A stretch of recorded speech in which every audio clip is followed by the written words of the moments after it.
graphic nature of this program, listener discretion is advised. Friend find, look behind. You go wrong way, you fool, I say. Me Grimlock fool?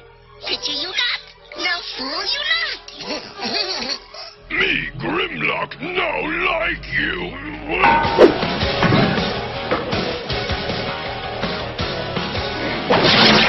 Ow!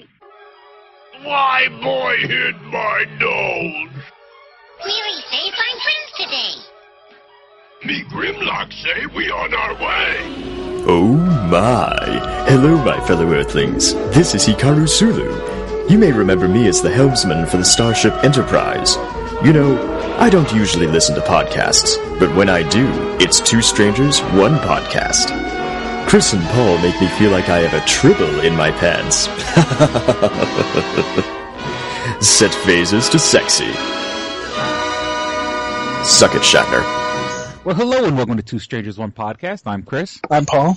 And I feel like I'm going through cabin fever. I'm snowed in, Paul. Yeah, we were snowed in today, too.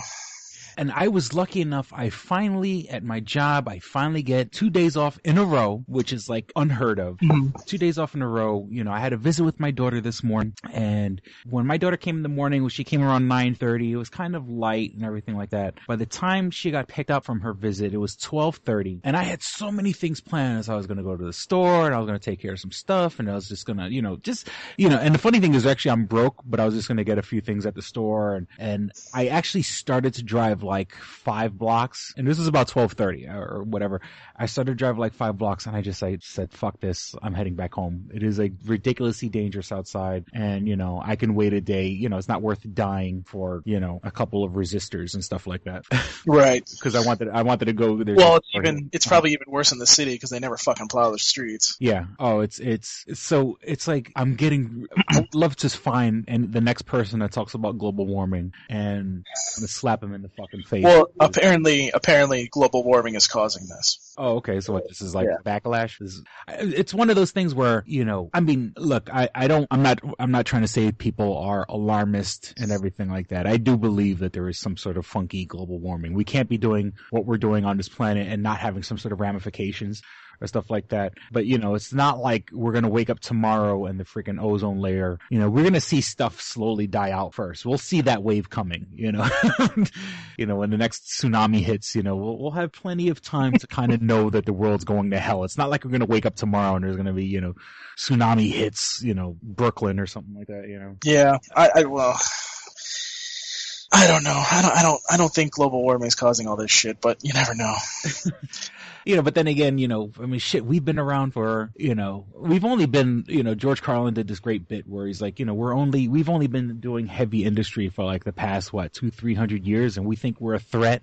Ask the dinosaurs how much of a threat they felt like to the planet. They're not even here anymore. Yeah, exactly. And just to think, they were here and they're gone. We're here. What's going to be after us? Like, I think it's going to be insects. I don't know. There was, lizards and then mammals. Like lizards had their run, mammals had their run. So that I think after we're gone, it's going to be like all the bugs, But our structures are still going to be here. There's still going to be Mount Rushmore and the Freedom Tower and all these things. And like the bugs are probably going to worship us like gods, like the gods that were there on the planet before us. As their children eat our bodies. I think you're taking this way too far. I don't know, it's the sci-fi in me. But about the snow and stuff like that. Apparently they're the Egyptians of the bug age, because Kelsey can hear you. Yeah, they would find our artifacts and they were like, no, dude, they were smart and they had communication and they went to the moon, and like the other bugs would be like, no, man, that's bullshit. That's a lie. That's, it's all a scam.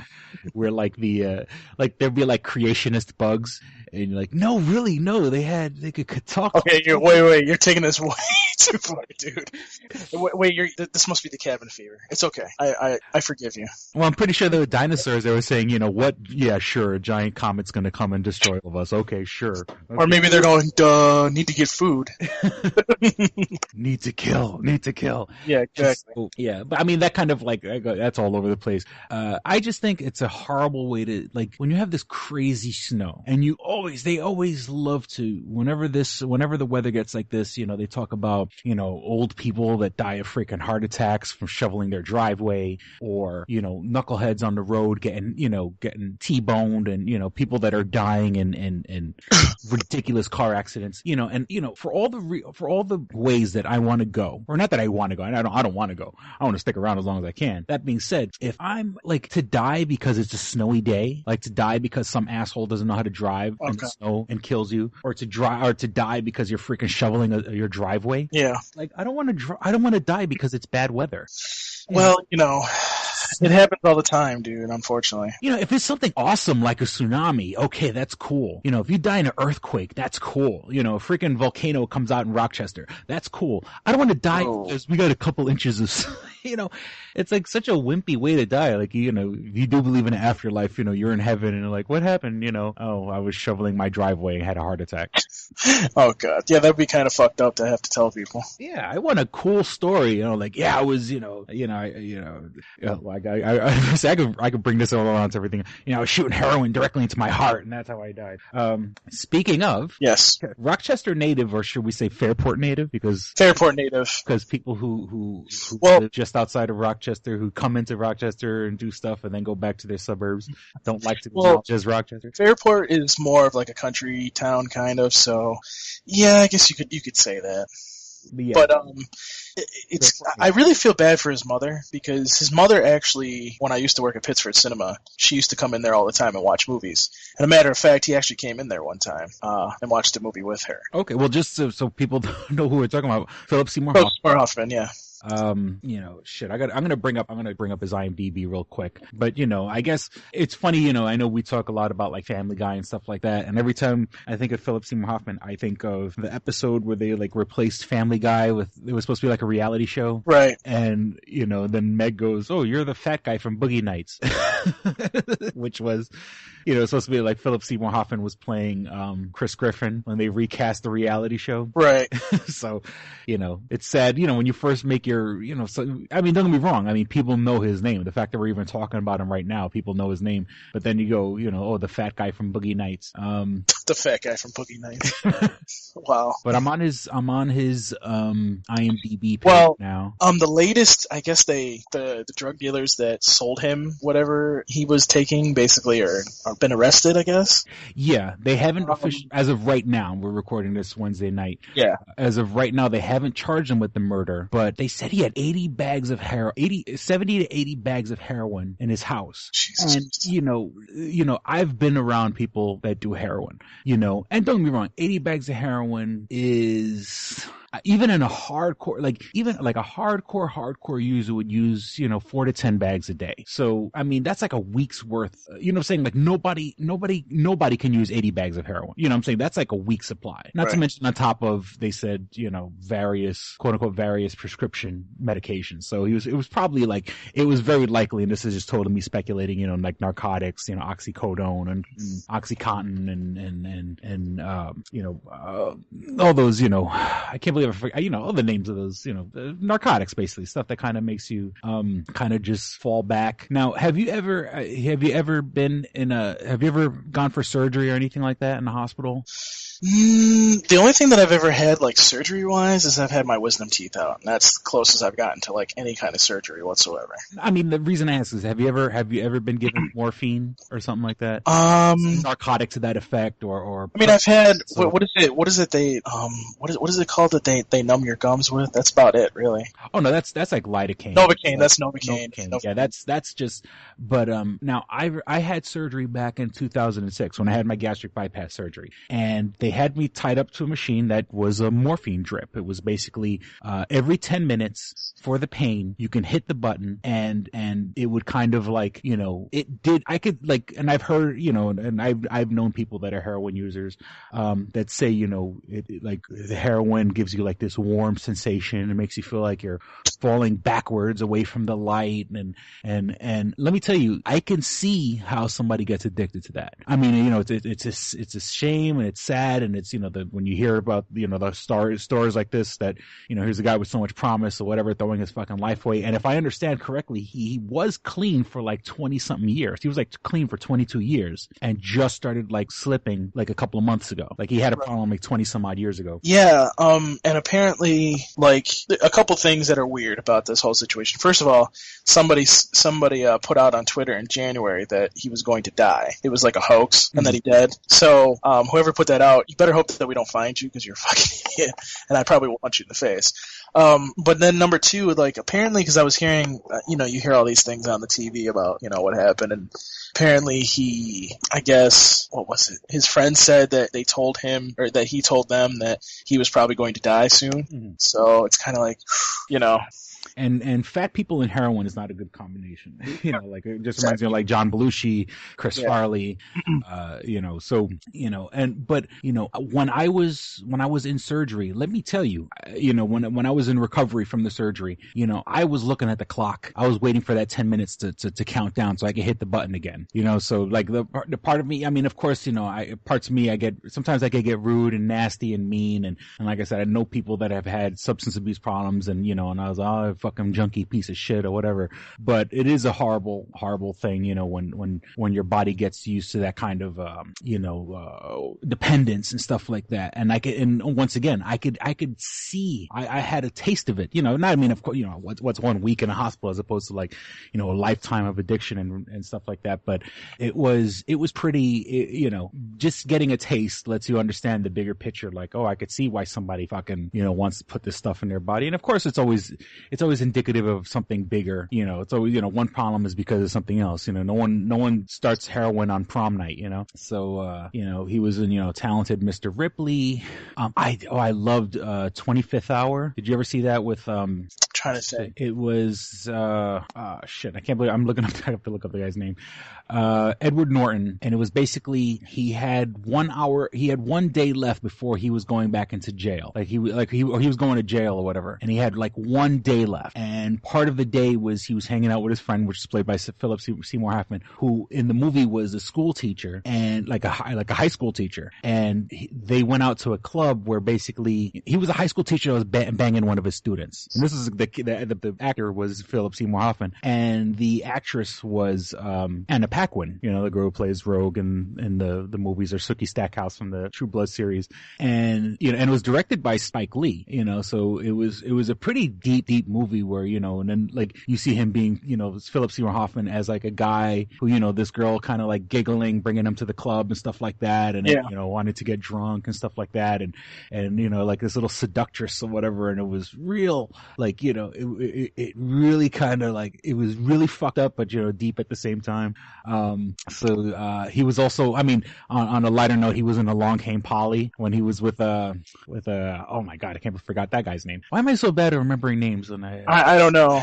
But I'm going to tell you one thing right now. I'm going to come over to your house one day and I'm going to fix your fucking connection. Because when we do this podcast, most of the time now, it's like all of a sudden, like I'll be listening to Chris and then he'll just disappear for like a second. Oh, okay. Oh God. Oh. Sorry about that. No, it's fine. It's just, I'm just sitting there going, we need to help Chris. Yeah. But anyways, what we were talking about. Yeah, and he was in, I'm just going along like some of the stuff, Long Came Polly, Capote, where he played Truman Capote, which if I'm not mistaken, he got some sort of like award or. Yeah, he won Best Actor for that actually. Best Actor, Pirate Radio, which I didn't see, but I want to. Oh, The Invention of Lying. I didn't know he was in that. I wanted to see that. Moneyball, The Master, which was basically L. Ron Hubbard. He was in Mission Impossible 3. Mission Impossible 3, where he was the bad guy. Yes, Kelsey. He was in Hunger Games too. Oh, that's right. Yeah, he's in Hunger Games as Plutarch. We have a peanut gallery tonight, folks. Love you. So she's up. I mean, she was on last episode, but I guess she's kind of just playing the background for this one. Yes, she is. So he was, it does kill me when you have someone that has so much talent and promise and, and obviously, big, body of work that other people would fucking give their fucking left nut for. And, and it just shows you the strength and power of drug addiction, that you just throw that shit all away for. Well, the worst part about this whole thing, and it really sucks for the people that are doing Hunger Games, because apparently, like, they were about a week or two away from wrapping up the production on. I guess the last Hunger Games is split into 2. Oh, that's right. Yeah. Yeah. So I guess they did the first part, and that's good. But the second part, he was almost done with that, and yeah. So who knows what they're gonna do? I don't know. It should be interesting. But, he was one of Rochester's best, and, Fair. we salute him for that. So. So that being said, let's geek it up just a little bit. Yes, let's please. talk about the gift that keeps on giving. Every week we seem to have something to talk about. Man of Steel Part 2, Batman versus Superman, big, huge, gigantic announcements this week. Oh, yeah. And seeing that they're flat out announcements, I mean, this isn't speculation or anything like that. Jesse Eisenberg from, the Social Network, Zombieland, I believe he was also the voice of the parrot in Rio. That's sad that I know that. He's been announced as Lex Luthor. Yes. And it's one of those deals where I know there's people that are like started screaming their heads off as soon as they heard this announcement. But I'll be honest with you, I kind of like, okay, it's a new approach. And of course I would have killed to see Bryan Cranston play Lex Luthor. But I kind of get it. He kind of, oh shoot, what's the name of the kid? Rosenberg, I believe, was the name of the kid that played him, in Smallville. Something like that. Yeah. I gotta look that up. And I mean, it's horrible to say. Rosenberg, Eisenberg. Have a Jew play Lex Luthor is just fine. No. Oh God. I'm kidding, people. I love the Jews. Some of my best friends are Jewish. And who's the racist, folks? Yeah. That's Michael Rosenbaum, who played Lex Luthor. That was his name. Michael Rosenbaum, who played Lex Luthor on Smallville. So for all those years, Michael Rosenbaum did a great job as playing Lex Luthor. And I can see Jesse Eisenberg kind of, like, I get it now. You do have to have a young guy. All these guys in the movies, all the guys in this reiteration of Superman are all young, except for Ben Affleck, but Ben Affleck is supposed to be the grizzled veteran. So I mean, just the fact that he played, Mark Zuckerberg in the Social Network. Mark Zuckerberg is an evil genius. So why not have the guy who played Zuckerberg play Lex Luthor? I'm not exactly against it. I mean, I know there's a lot of people, the internet kind of broke when people are like, oh, how could he do that? I don't think it's a bad idea. Actually, what I saw on Twitter was, oh God, what did they exactly say? You thought Ben Affleck was bad. And then they pointed at him, and I was just like, that's funny. Yeah, I mean, I get it. Like, it's one of those deals where, like, of course, it would have never crossed my mind. I would have never said, okay, yeah, Jesse Eisenberg. But when you really look at it, you're like, and he really, I mean, okay, in Social Network, he was kind of a dick. He was a little bit of a dick. He hasn't had a chance to play like a real asshole. And I think this is gonna, he's finally gonna break that. He's gonna break down that barrier. Like, right. We're gonna see a real asshole. In the best possible way. I'm not saying, I don't know the kid. I don't know if he can play a good asshole, but I think he can because right. Mark Zuckerberg was a bit of an asshole. So I'm kind of digging it. It's kind of like, when you try something new, you go to a restaurant and someone goes, oh no, here, try something off my plate. And if it was something you would never order yourself, but then you kind of like, okay, I can see why someone orders this, okay, I don't mind a little cilantro and some lemon sauce and stuff like that. And also the other, part 2 of that, big announcement, Jeremy Irons. Yes, great actor. Given the role as Alfred, which I think is fucking fantastic. Because, obviously if you have an old, obviously Alfred's always been older than Batman. But, Jeremy Irons with Ben Affleck, and not to mention that I think, because something that they kind of portrayed in the comic books in the more recent years, not in like the most super duper recent years, not in the New 52, but in the later years of Batman, I would say about 10 years ago, they started kind of like hinting that Alfred at one point was kind of like a James Bond. Like, Yes. the reason he became, the reason he's such a good butler and he's good at, helping Batman stitch up his wounds at the end of the night was the fact that at one point he was a spy or a double agent or whatever the case may be. That's why he's so good at, helping Batman, train and helping Batman sew up, his stab wounds and, and keeping order to the house and there's times where Alfred has to work the goddamn computer. So, they were always kind of hinting that Alfred at one point was sort of like this James Bond type character, which, Jeremy Irons, he's British. That's first and foremost, you have to be British to play Alfred. He has a great screen presence. And of course, every time I think of Jeremy Irons, I think of Die Hard Part 3, Die Hard with a Vengeance, because he was the bad guy in that movie. Simon Says. You're forgetting, oh God, I want to say the Man in the Iron Mask. I want to say that one. I never saw that one. I think he was in that one. If I'm not, I swear to God, he was in that one. I want to say, what else was he in? He was in something else. He was in that dragon movie, like the rider, the one where the kid and the dragon become one. They're like telepathically linked. You know what I'm talking about? It was kind of a flop. It was supposed to be really big, and it didn't turn out to be anything. I can't think of the name right now. Well, I'm going to IMDb right now. You gotta love we're doing this real professional podcast right on there. Okay, let's see. Hollow Crown, Beautiful Creatures, Eco Hollywood. Jesus Christ, this guy's been like in a billion. Pink Panther 2. Aragon, I think is the one you're talking about. Yes. Aragon, which I never saw. I've seen the books and the stories, but I've never seen. So I guess that's why I had no idea what you're talking about. Yeah. Well, he was in the Dungeons and Dragons movie. I forgot about that.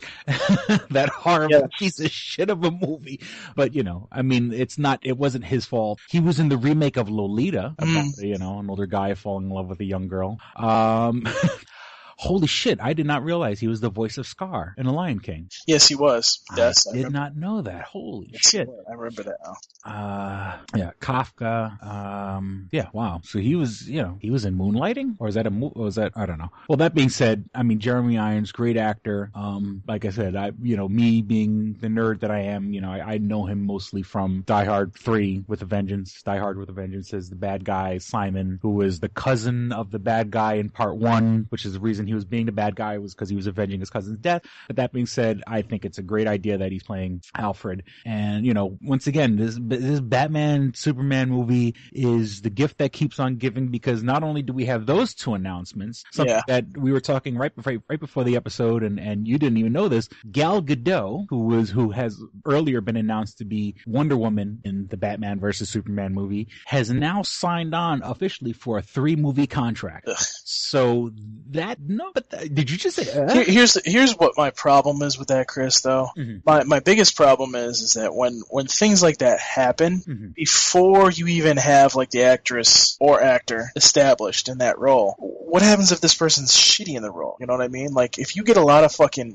people are going to get flack before they see the movie. That always happens. It's not. There's nothing different about this. We already know that. But think about it this way. Let's say she performs really badly as Wonder Woman in this Batman versus Superman movie. If it happens, now you just paid her all this money, and you're probably going to change the actor. You know what I mean? Yeah, I don't know. I guess I'm trying to be hopeful here. What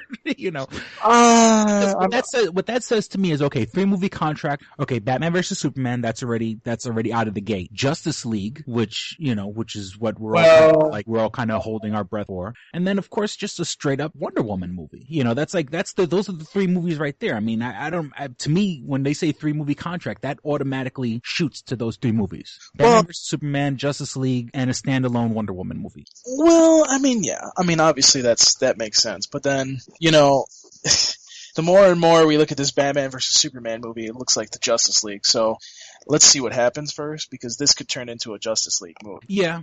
Because, they did, we did see Warner Brothers start snatching up copywriting names, but, you kind of sit there and you go, okay, you copyrighted these names, however, you already have Justice League copyrighted, so, you could just be doing this just to throw everybody off and then make it just Justice League. You know what I mean? And again, it's supposed to be... look. Have faith, Paul. Ah. I have faith. I mean, trust me. At first, all this stuff, like, even, Dude, it's a weird taste in my mouth. It's not what I want, but then again, maybe it's something new. Maybe it's something that it's, Well, you know what? Maybe I shouldn't really say anything, because every time I say something about Toonami, everybody thinks that I'm fucking working for Toonami. Is like, well, you said this, and this is going to happen. And I'm like, I'm speculating. Yeah. I mean, it's gotten so bad, dude, that I've actually had to put on my fucking Twitter account. My opinions are everything that I say is my opinion. Unless you see it on Toonami News, it's my fucking opinion. Mm-hmm. So, like, tonight, somebody fucking, for those of you, and I'm trying to make a connection here, so I hope you don't smack me and throw me out a window.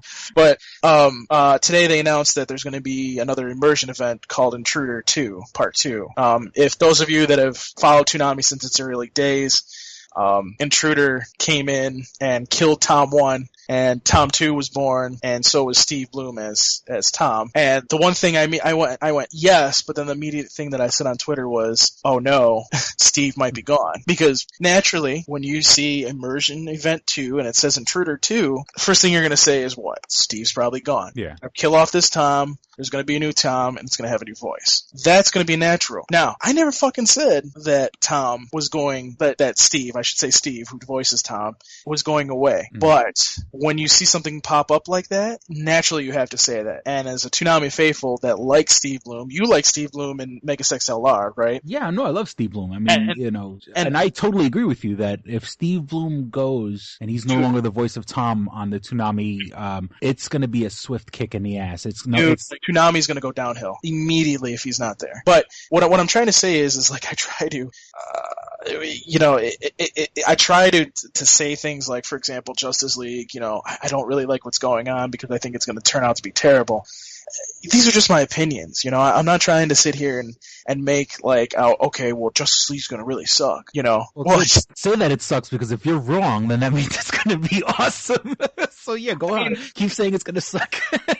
Well, like, I really didn't say it was gonna suck until you read me what the script was, what the leaked script apparently was going to be, mm-hmm. And I just went, That's just bullshit. I mean, that's just fanboy speculation. I can't see, even, let's just say, even through some crazy security leak that they actually did release the script, I think Zack Snyder would say, all right, you know what, fuck it, we're rewriting everything. Which then again, I mean, if you take last week's announcement that they're pushing it back to 2016, maybe could be, that kind of a move where they said, okay, look, what if something did leak? Okay, fine, and let's look at this at another angle. Right, and I think that's what it was. Like, I had said that last week. I think that we need to look at this as a way of, okay, they're taking their step back, they're looking at what they have and saying, look, we need to rewrite this and redo this the right way. And they even did say in the press release that they want to do this the proper and right way and take their time. I fully agree with that. Go ahead and take your time, because here's my point, and I've made this since day one, because Justice League was on Toonami. It was a great animated show. Great fucking animated show. Loved that. But here's what the point that I was trying to make. And I've said this since day one, and I will continue to say this. If you're going to do the Justice League, you need to do Batman versus Superman first. You need to establish that. You need to put it into concrete, because if you remember in the comic books, and I could be wrong because I'm not that hardcore where I don't know the novels, I don't know some of these other alternate universe comic books, but mm-hmm. The core that I know of, basically, and this is from the animated series, obviously, the Justice League was created by Batman and Superman, and Batman had actually, in secret, created a tower up in space where, he could, I guess he was going to probably use it for himself to spy and make sure people are doing things around the world, but then he's like, no, fuck that, I'm going to use it for the Justice League now, and, that's how it was all established, and I want that to happen in this situation, I want that to happen here, before we start going, okay, The Rock is Green Lantern. Not that hasn't been confirmed, nor that's just a rumor, but it's funny because, like, we see Wonder Woman and we're like, I don't know if I like that. It would make sense because you want to try to establish Wonder Woman. I get it. But if she's taking like a secondary role in this movie, what did the script say? She said she's searching for something in Wayne Tower or something. Oh yeah, that yeah. I certainly hope is wrong and a lie. Yeah, and I mean, I'm like, I guess that kind of makes sense, but then I'm like, why would you have Wonder Woman in the first place anyways? You know what I mean? Like, why would you pay this woman millions of dollars, I assume, to play Wonder Woman and then just have her as somebody that's a secondary person like that? That's probably like minutes. But I think what they're doing is they're totally, and again, I've said we've had this discussion before. They're kind of trying to follow Marvel. You know what I'm saying? And someone who's a side character in one movie is the star of the other. And don't get me wrong, I hate the idea of having her as some sort of spy or undercover investigator and all that other bullshit. But I think she has a small role in this one. Gal Gadot as Wonder Woman, and then boom, then you have the Wonder Woman movie. So you give us a little taste of the Wonder Woman. That doesn't sound right. Yeah, taste of the Wonder Woman in one movie. And then boom, then flesh. Wait a minute. Do that all again in an Italian accent, and that'll sound awesome. Just give us a little taste. A little taste of the Wonder Woman. Just a little running around in the tall boots and the little tight pants and everything like that. The boobies hanging out, and then give us the big 2-hour event where it's a whole bunch of freaking Amazons running around half naked, hitting each other with swords and anything like that. That's a fucking movie. That's where I could put my 1050. Dude, you get the Oscar. And I think they're borrowing from Marvel, and not that that's a bad thing, because Marvel seems to be doing their shit correctly. I mean, there's been teaser trailers for Captain America, the Winter Soldier, which actually, the funny thing is I have not watched the trailer yet, and it's not that I don't want to, it's just like, I'm gonna go see it, you know what I'm saying? Like, I already know it's gonna be awesome. I don't need to watch a trailer. I know that sounds weird, because I've had friends, I have a friend of mine who links everything Marvel, because he knows I'm a comic book fan. He links everything to my page, and not that there's anything wrong with that. I love you, Dave. You're my boy. I've known you forever. But it's like, the funny thing is I haven't even clicked on the link yet, because I know I'm gonna go see it. I know I'm gonna enjoy it. Captain America looks good. Like, the trailer for it looks good. I'm hoping that it is going to be a good movie, but we'll have to wait and see. I mean, it's Thor. We had kind of made arrangements to go see Thor 2, but then I kind of fell through or whatever. But I got a chance to watch Thor 2, not the most legit legal way, but I saw Thor 2 fell off the back of a truck, and I got a chance to see it. That's the excuse you're using, and you're going to stick to it.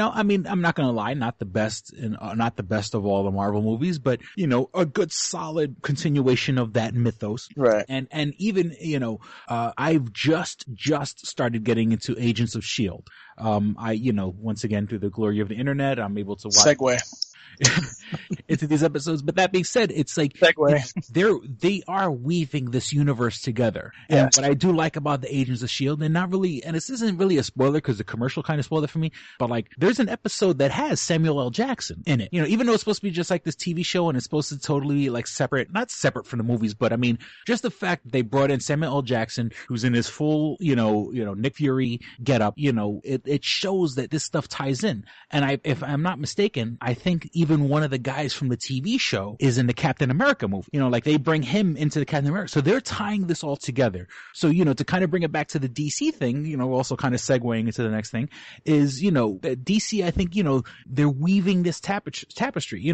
They kind of introduced Black Widow and Iron Man 2, now we see, we gotta get a little bit more of a backstory in the Avengers. You know what I'm saying? And they haven't announced that it's not going to happen, but, they could easily go and make a Black Widow movie if they wanted to. Because we've gotten a taste, we've seen that nice butt and the tight leather pants, and I think tell me that if Scarlett Johansson made a freaking Black Widow movie, you wouldn't go see it? Well, here's the thing. First of all, it would make a lot of money because women would go see it. That's number one. Because women like a hero, like somebody thing, and not that there's anything wrong with that. Yeah. Well, I think it would be what you're failing to understand is if they did a Black Widow movie, it wouldn't be like Captain America. It would be like an origin movie where they show how she became Black Widow.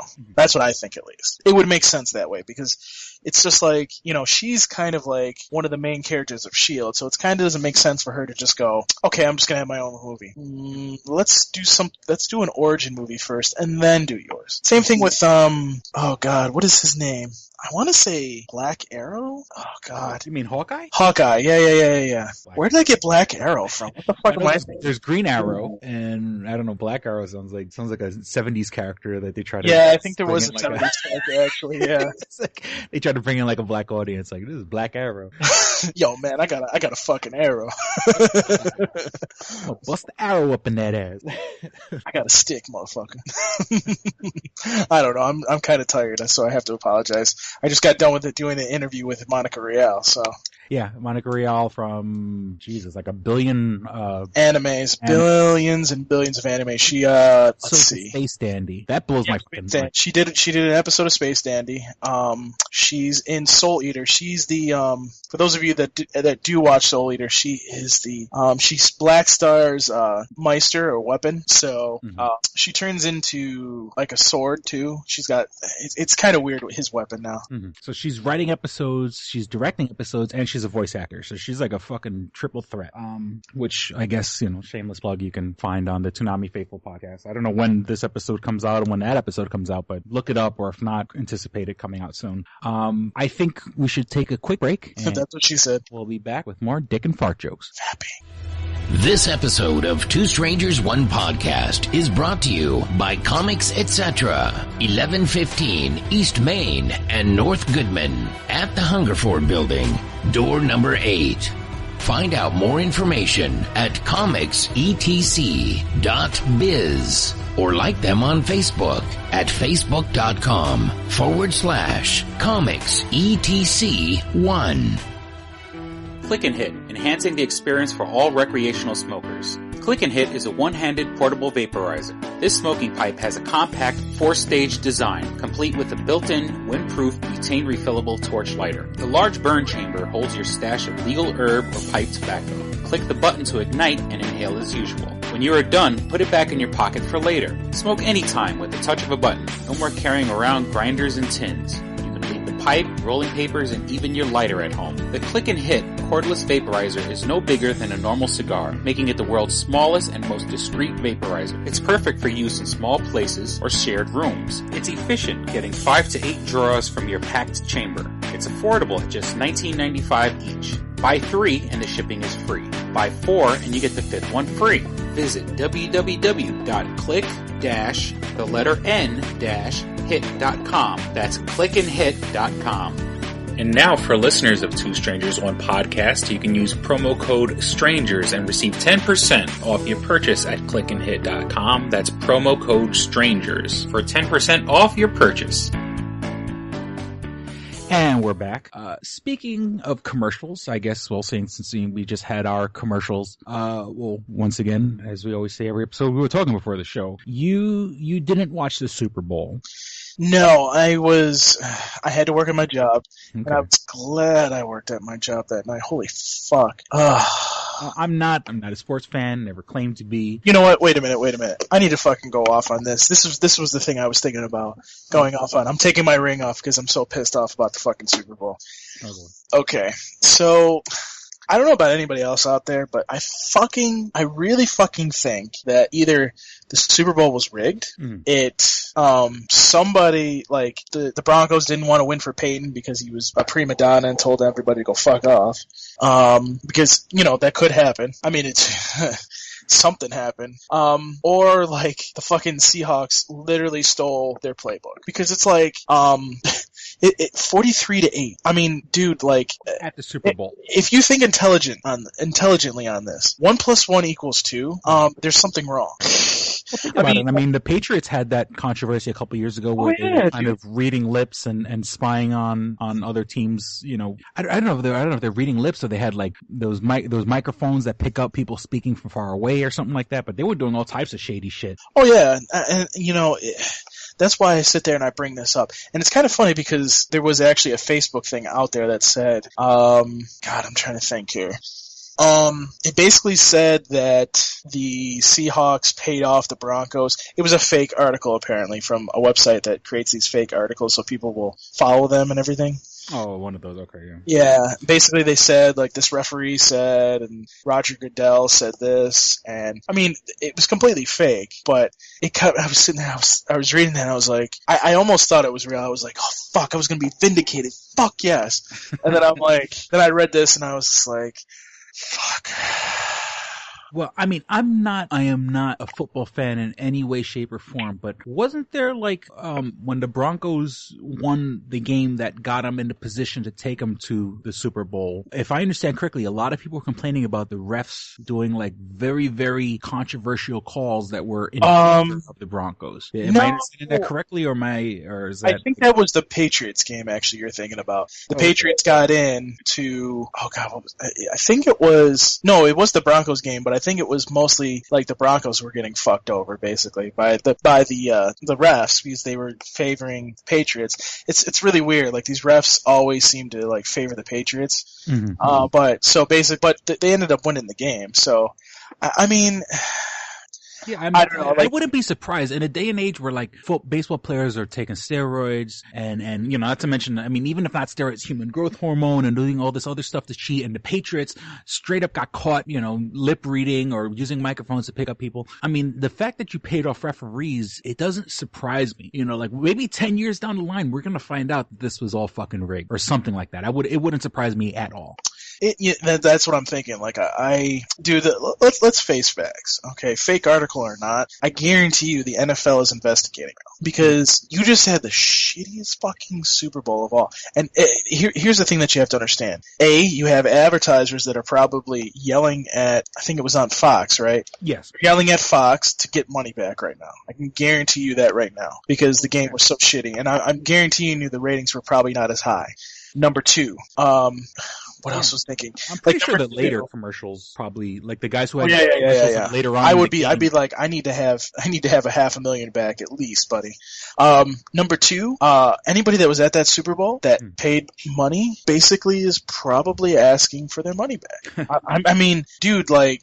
Some of these tickets are like $1,000, dude. Like, I mean, like, dude. To sit outside. Yeah. I do fucking Jersey traffic because let me tell you, you know, being a New York City boy, that traffic to get to that stadium, to Giant Stadium or the area around Giant Stadium is always a nightmare. Yeah. So I can only imagine people, you know, seriously, very seriously. I mean, if you have to get there at 6, you would have to like literally leave your house at noon. Yeah. So you can, I mean, and let's just say, even if you're coming from Manhattan, you know, let's just say, even if you're an out of towner and you got a hotel room, you got to leave your hotel room in New York City to drive into Jersey, you know, which on a regular day, or should I say a non-traffic day, would probably take you 45 minutes. I guarantee you probably took people 3 or 4 hours. Easy. Christ. Well, I'm just saying, the NFL has got to be investigating this because there's probably a ton of people behind the scenes that are bitching, and you know the news isn't going to report on this shit. You know, they got Philip Seymour Hoffman to sit there and prey on, or fucking who else am I thinking about here? Like Woody Allen's like fondling somebody or whatever. Like they're looking at all that, right. They're looking at all this other shit, and well, obviously the snowstorm too is a big story, but you know, why don't we focus in on this NFL game? Because, you know, I'm not saying that something happened. I'm not saying that the Seahawks don't deserve a Super Bowl win. But I don't know about you, but if I go into the Super Bowl and I win 43-8, I'm going to sit there and turn around and be like, look at the other players of the other team and go, dude, take the fucking trophy. This isn't even worth it. You know, seriously, like if I was a real, like if I'm, that's how, dude, like I would play baseball like that shit. Like if I'm not playing the game, if I beat somebody by like 52 points, it's like, no, I don't want this because it's not worth it, dude. Like, there's something just doesn't smell right. You know what I mean? Like something doesn't smell right. Best, there's smoke, there's fire. Dude, the best quarterback in the fucking league was playing last Saturday night or last Sunday night, and you're telling me that he couldn't have at least gotten 21 points in that game? At least 21 points. I don't care about these fucking analysts at ESPN going, well, this is one of the greatest defenses we've ever seen in history. I would think that you're fucking stupid. Because there's not one analyst there that's just sitting there going, dude, I'm not buying this. Dude, there's one there sitting sitting there going, I'm going to go investigate this. Because, dude, think about this. If you broke that fucking story, you'd be a rich fucking man. You broke that fucking story, you would be a rich fucking man. And you're probably also a whole bunch of, underworld people behind the whole thing. You know what I'm saying? Like, yeah. You talk about it, forget about it, you sleep with the fishes.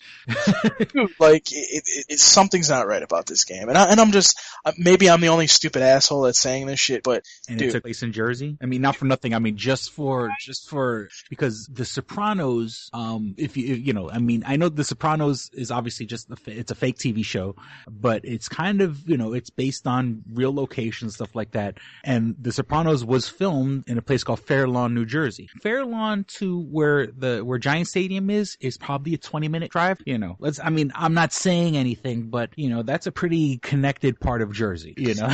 But you can't just start up a waste disposal business in that part of town. Let's just put it like that. But let's switch gears a little bit here, because speaking of commercials, one of the commercials was the trailer for Transformers. The trailer for Transformers. I was, I'm not going to lie, the movies are a bit of a disappointment, but, I have a special place in my heart for the Transformers.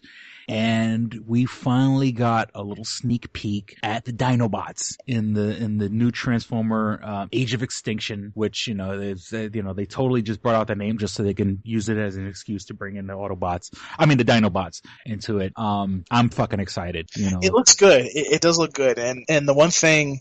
What makes me feel a little bit better is it looks like the Transformers are still the same, but at some point Optimus Prime turns into this big ass motherfucking warrior and starts riding around a fucking dinosaur. So it should be interesting to see how this turns out. And, I don't know. It looks like Mark Wahlberg is just like running around going, oh my God. Yeah. That's all I got from the trailer. And that one girl is his daughter, maybe? Yeah. Okay, so. He must have had her when he was like 10 or something like that because, yeah. I mean, Mark Wahlberg, he's not old, I don't consider him old. And then this girl who's, and it's not like if it was a 10-year-old girl saying daddy, okay, I get, but this girl's like 18 and hot, unless Mark Wahlberg had the kid at fucking 12, then, And I assume that makes me feel like an old man because I remember saying like, and, I assume that, what's his name is still the voice of Optimus Prime. Peter Cullen. I would expect is not going to bounce. Well, if he wasn't, we would know about it. You know what I'm saying? Apparently, he's retired from everything that is voice acting except for that. So, and by the way, Peter Cullen was people on Toonami fucking miss Peter Cullen. I can't tell you. Like, don't get me wrong, the guy that they use to do all the voiceovers for the Toonami promos and everything is just as good as him. But there's nothing like Peter Cullen. I'm sorry. Peter Cullen cutting a promo, you fucking come to that shit. I'm serious, dude. You feel chills down your spine, like. Dude, you have children that shit. You know what I mean? At 4:00, Naruto. Oh my God. But yeah, just once again, me totally just speculating. One of the newer reiterations of the Transformers now is called it's not Beast Wars, it's like Beast something. And the only reason I know about Beast Hunters. Is Beast Hunters, yes. And I've seen the toys in the store, and in that particular reiteration of Transformers, Optimus Prime kind of transforms into like a two-headed dragon. That being said, I wouldn't be surprised if No. I think you're talking. There's actually a Predacon that turns into a dragon. Are you talking about that, or are you talking about something different? Well, no, the one I've seen in the store, it's Optimus Prime, and he transforms into like a two-headed dragon or a five-headed dragon or some ridiculous mythological creature or whatever that's like dragonish when he's in his alternate form, when he's not in robot form. And seeing in the trailer, of course, we only see it for 2 seconds when he's like riding on the backs of because remember at the end of part 2, he merges with he takes the pieces from I can't forgot the guy's name, but like he takes other parts of the other old Decepticon and adds it to him and it becomes like ultra Optimus Prime or whatever the hell you want to call it. But I wouldn't be surprised if he does something like that with the Dinobots or whatever it may be. But it looks cool. I mean, we've all been waiting for the Dinobots, and then of course there's just from the cartoons and even more in depth in the comics, Grimlock was always like, Grimlock is the leader of the Dinobots, and he kind of disrespects Optimus Prime. Because he, since he's the leader of the Dinobots, and he's not the sharpest tool in the shed, but he's strong and he's powerful, he kind of gives Optimus Prime a run for his money. So I'm wondering if they're going to kind of like touch upon that in the movie, where like, where, Optimus Prime, because you don't really have, Megatron always had Starscream as kind of like, always kind of like putting him in check, like, hey, you slip one bit and I'm going to jump on top of, whatever gap you leave open. That's what she said. But, I'm wondering if they're going to, I hope if they keep it not really true to the cartoon, because it wasn't big in the cartoon, but in the cartoon, he does kind of, Grimlock is kind of like, look, I run the Dinobots, and yeah, I'll listen to you, but I don't have to listen to you. So if they do that, that's going to be kind of cool, just to kind of shake things up a bit, Yeah. We'll see what happens. Yeah. It looks cool. But then again, I mean, all the Transformers movies looked cool. I just get mad when you have Optimus Prime saying "my bad." I mean, that's just that's the part that kind of pisses me off. Okay. Seeing the fact that you didn't see the Super Bowl, but I don't know if this is a commercial for the Super Bowl, but it's been all over the internet. It's a Radio Shack commercial, and in the commercial, well, I saw that you were bitching about Radio Shack, so I'm sure that has to do with that. Yeah. Well, of course, this also a little bit of that, or should I say, a big part of that animosity comes from the fact that I used to work for Radio Shack. Right. In the commercial, you have two guys working in a Radio Shack. The phone rings, one guy picks it up, and then you see him get kind of nervous, and the other guy goes, "Oh, what happened?" And the guy goes, "That was the 80s. They want their store back." And of course, Super Bowl commercials always trying to be outrageous. They bring in all these people who were big in the 80s, and they all run into a Radio Shack, and they start stealing all the stuff out of Radio Shack. And I mean, when I say from the 80s, I mean, it's Hulk Hogan, it's Dee Snider from Twisted Sister, it's I forgot the gymnast. I can't believe I forgot her name. I have no idea what you're talking about. Oh, you see, I'm a child of the 80s. I mean, Jason from Friday the 13th, Chucky's in it, Alf, the guy who plays, from Chips, I can't believe all these names I'm so bad with, and actually, on YouTube, they've actually put out even more commercials, like the Hulk Hogan one. There's like Hulk Hogan and Sergeant Slaughter are doing a commercial for Radio Shack, and then there's like a full-blown Alf commercial, and there's all these people from the 80s, and the gist is they're trying to shake their old image from the 80s, and they're trying to upgrade to what they're trying to be the new kind of like they're trying to, we're not that old store from the 80s anymore, we're new and hip. And in the commercial, okay, big fucking whoop, they sell Dre Beats headphones, or they sell Bluetooth headsets, Bluetooth speakers, or the new thing now that I've been to Radio Shack recently is they're trying to sell like 3D printers and stuff like that. Now, mind you, those 3D printers, the ones that they're selling now at a commercial level, are little shit, things that like, if you wanted to make like a toy the size of your thumbnail is good. It's not good for anything else other than, you spending $200 on a device that will make, a bottle cap. It's nothing fancy. It's nothing special, but they're trying to rebrand themselves. Now, this is coming from a guy who used to work for Radio Shack. And, the reason I even applied working for Radio Shack is that when I used to go there, they were always the parts store. They were always the place you would go to get resistors and transistors and capacitors and diodes and all that good stuff, and breadboards and circuit boards and solder wire and all this, and they're trying to, for years people have bought stuff like that from Radio Shack, and in my opinion that's what keeps them in business, because you could easily, you go to let's just, I'm going to use something like those stupid resistors. They charge like $1 for a resistor, when if you bought them in bulk online, you can get 100 of them for like $5. Right. I'm saying they are ridiculously, and of course, I mean, don't get me wrong, they have to make some sort of profit. I mean, they're not going to sell it for 19 cents, which was actually what it actually costs. They're going to sell it for $1.50. But, it's just like, they're kicking all their fans in the nuts. Now, keep in mind that I'm a hobbyist. I go and I buy parts from Radio Shack, and it's funny how they make this commercial kind of insulting the people who've been loyal to them for the past fucking 30 years. But then, then they have like one of the big hobbyist sites is called Instructables. And if you go on Instructables.com, there's all types of, projects and and it's connected to Radio Shack. It says, when you watch a video, it says this is brought to you by Radio Shack. And it's like, here, make a stereo amplifier with all these parts. Now, mind you, and I brought this up in the last episode, you'll spend $80 to put down this amp, which you could easily bought for $50 in the store, but you have the pride of saying, I built this.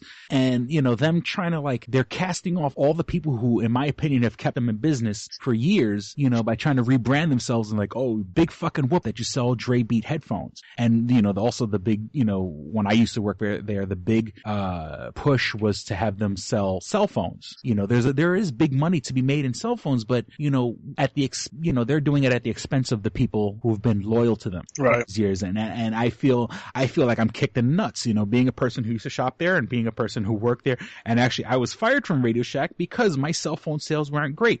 Now, mind you, I could actually tell you what a resistor does. I can tell you what a capacitor does. I could tell you the difference between a film capacitor and an electrolytic capacitor.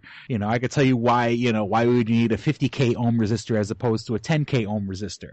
I know what a potentiometer is, and I know that stuff, but that didn't help me with my job at Radio Shack. It's just the fact that I couldn't sell cell phones because I was working out in areas that had pretty much, old folks communities and people who came out from the country who didn't want to hear about cell phones. They wanted to come in and get whatever they came in to get and then leave. I do feel a bit of an animosity towards Radio Shack because, I felt like I was let down by the corporation. I did a good job. I was great with customers. I kept the store in order. I did everything I needed to do, and they still fired me because my cell phone sales. And really, people don't think of Radio Shack as a cell phone store. Right. You know what I'm saying? When you think of cell phones, you would think of Best Buy, or you think of going to the, if you want a T-Mobile phone, you go to the T-Mobile store. If you want a Verizon phone, you go to Verizon store. Not to mention that I'm working at Radio Shack, and I have to know all the shit they sell. I had to know Verizon stuff. I had to know Sprint stuff. I had to know T-Mobile stuff. So when the person comes in, I could sit there. So not only was I doing the job that someone at the Verizon store was doing, that's why when you go to those stores, it's always some fucking teenager, out of high school, isn't doing anything with their life. I did their job on top of doing my job for Radio Shack. And so I just I personally am a little pissed off and everything like that. Yeah, I'm pissed off on many levels. I'm pissed off as a customer. I'm pissed off as a ex-employee. I'm pissed off as, just someone who's, who's a hobbyist. And now, cause you go to the parts stores, and the reason I know about all the parts is from my own personal experience. You go there now, and my ex-coworkers, they didn't care if the people didn't know a damn thing about a transistor or a resistor or a capacitor or anything like that. They want you to sell fucking cell phone, and they're trying to rebrand themselves. And no, it's not going to happen. We all know you're the parts store. You're the place I go and get my soldering iron. You're not the place I go and get my fucking next Sprint phone. I don't know. I'm pissed off on so many levels, and I just want to say, Radio Shack, fuck you. Okay, moving on. And while I'm still in a furious mood, Jimmy Fallon is taking over the spot, of Jay Leno. And let me tell you, I hope and I pray that Jay Leno changes his mind like he did with Conan O'Brien and comes back and knocks Jimmy Fallon on his ass, because I don't like Jimmy Fallon. I never thought he was funny.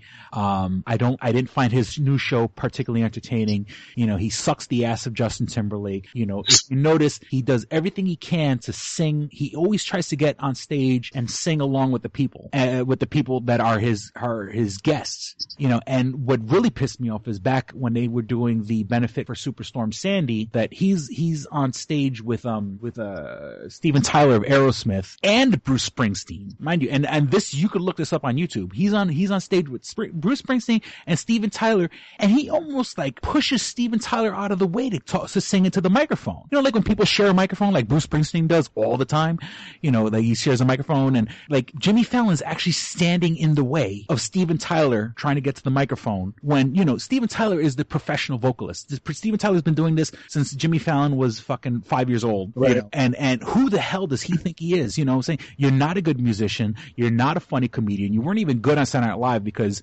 he would laugh through half of his sketches. If you watch all the old sketches, he couldn't even keep his fucking composure, so I'm kind of I don't like him. I don't think he's funny. And, don't get me wrong, the Tonight Show is it's a lame gig, not that Jay Leno was some grand genius. All my respect goes to David Letterman. My respect goes to, Conan O'Brien. I love Craig Ferguson.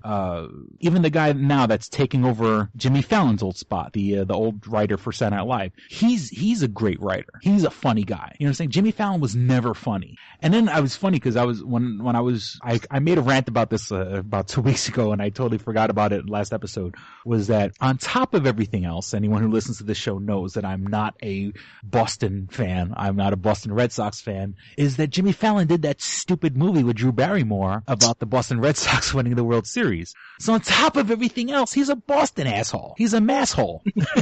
He's a Massachusetts asshole. I hate Jimmy Fallon.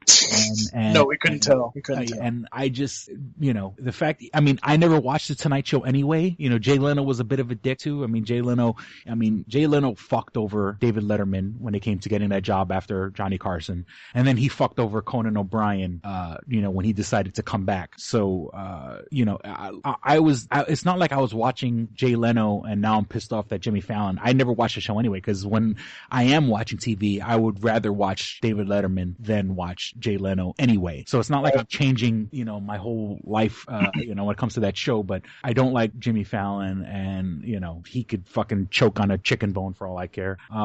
Okay. And then what else? And just real quick, the girls from Pussy Riot, that Russian, band that got imprisoned for talking shit about Vladimir Putin.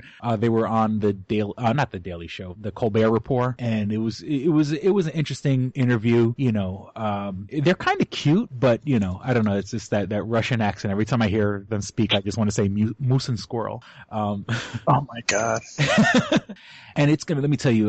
We are coming up on the Winter Games that are taking place in Russia, and that's gonna be a clusterfuck, man. Because Russia is still vehemently anti-gay. And there's like videos online of like you see like guys kissing in the street and other guys just walking up and just punching him in the face and stuff like that.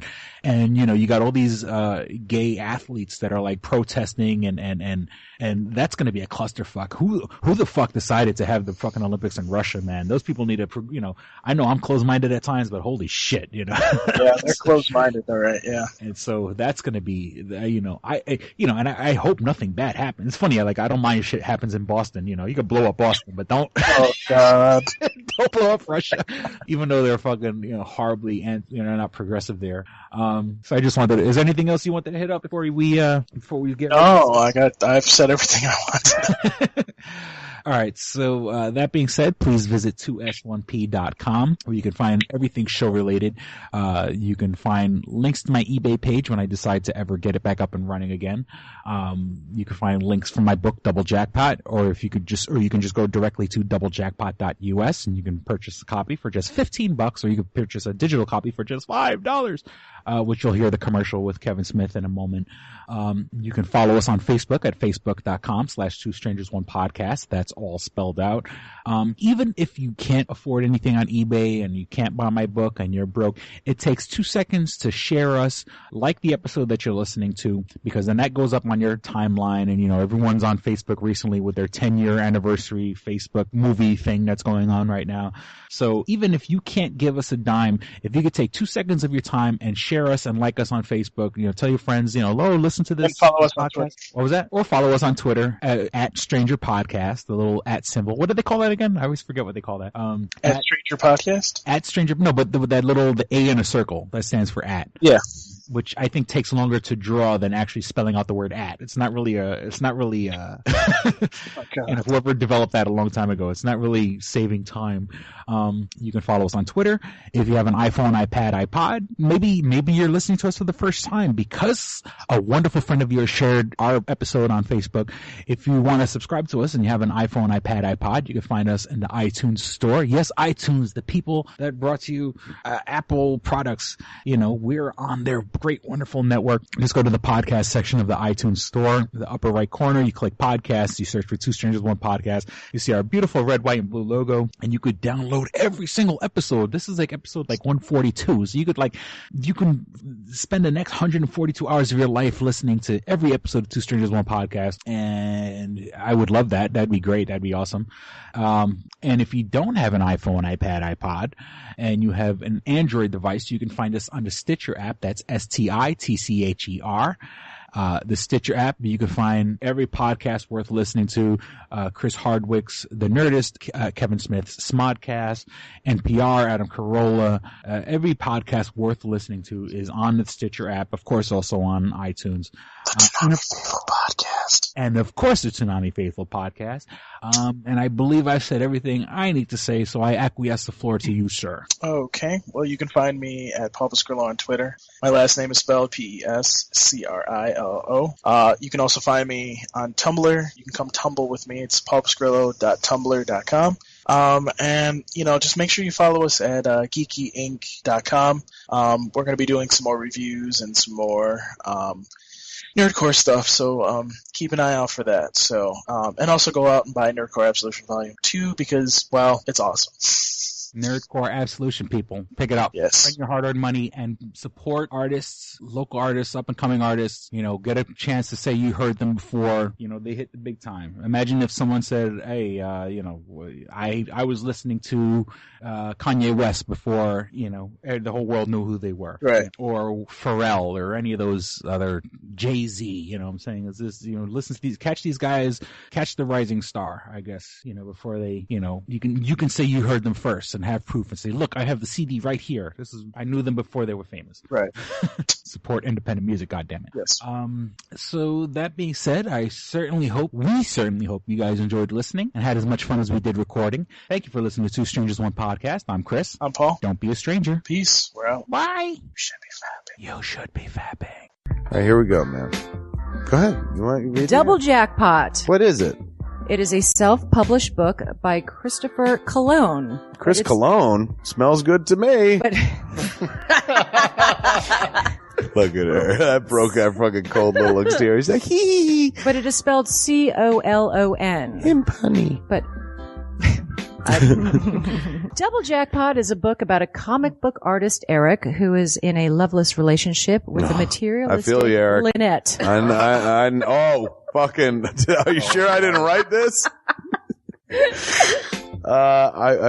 Sounds hauntingly familiar. He starts cheating on his girlfriend with a more creatively supportive woman, Nadia. Well, I got to meet her. Where's the Nadia? There's your summer girlfriend. Summer Nadia is Nadia. Nadia? Yeah, I think Nadia is spelled with an A. All right. Both Lynette and Nadia play the double jackpot, the largest payout in lotto history, much like the recent Powerball. Both girls play his birth date as the winning numbers. Eric is now stuck between two of the country's richest women. Who will he choose? It's not that simple. This is a clever fucking idea, Yeah, man. is. Look at her, fucking. She's impressed. I am. She got some summer reading. Christopher Cologne smells real lovely with an original idea. This is. I've never heard this before. I haven't either. This is a self-published book, much in the indie spirit as Kev's Clerks. Oh, you don't even need to name check me. This is just a good idea. You could stand on your own, man. You don't even have to be like, hey, remember Clerks? This is nothing like that. This is way more original than Clerks. This is a good idea, man. Why didn't I think of this? I need something to read. This book is part of the Comic Books, Heavy Metal, Video Games Trilogy Book 2. Odd I See, A Tale from the Road, coming soon. Right on, man. It's part of a trilogy. This is the first part. Way to write, man. He's seeking a literary agent. Motherfuckers, anybody out there? There ain't no literary agents listening to this show, I assure you, sure. Sure. I assure you, sure. But somebody know a literary agent? Hook a motherfucker up! Chris Cologne come up with an original idea. I should tell Raskin. That's a good fucking idea, to be honest with you. That's a fucking rom-com right there. Megan, get Raskin on the phone. Isn't it possible to get Raskin on the phone? No? Yeah. I want to run it past him, man. I want to, and if it happens, I get a taste, Chris Cologne. I get a whiff, if you will. The book could also be ordered on www.lulu.com. That's lulu.com. I understand that. I just want to spell it out. Normally one says it, that spells it. Still, lulu.com. What is that? Do you know what it is? I don't know. All right. The book could also be ordered on www.lulu.com. Search for Double Jackpot Christopher Cologne. A paperback version of the book is $15 and a PDF file is only $5. $5 is Yeah. insanely inexpensive. 15's not even that bad for a paperback version. No. This is $1 million idea right here. Like a movie about a dude who fucking is stuck between two chicks, both of who play his birthday and win the lottery. Come on! I can see that trailer. Chris Cologne is on to something. Nobody else can smell it but me. I'll read it. Thank you. I'm going to make that smelly joke. I know. You're trying to get me to laugh again. It worked once. Double Jackpot is a self-published book by Chris Cologne, man. It's the first book in his comic books, heavy metal, video games trilogy. Book 2, Odd I See, A Tale from the Road, should be coming out soon. Get all the information at Chris Cologne, like a motherfucker. I will his totally book, read this. Double Jackpot. I'm serious. I'm going to recommend that to fucking Raskin. How is that not a movie? You know what I'm saying? This could be a sexy movie. You could do an R-rated version. There could be nudie in it, and you could show them fucking both chicks. Maybe a little penetration. Maybe a butthole shot. No butthole, no care. I would like to formally apologize to Christopher Cologne right now. No, sex sells. Chris Cologne will appreciate that. He's like, thanks for throwing a few buttholes in there, man. Don't forget to check out twostrangersonepodcast.net, your one-stop resource for everything show-related. You can find links to subscribe to us on iTunes or on Stitcher. You could also find links to buy my book, Double Jackpot, on twostrangersonepodcast.net. Fuck you, fuck you, fuck you. You're cool. And fuck you, I'm out.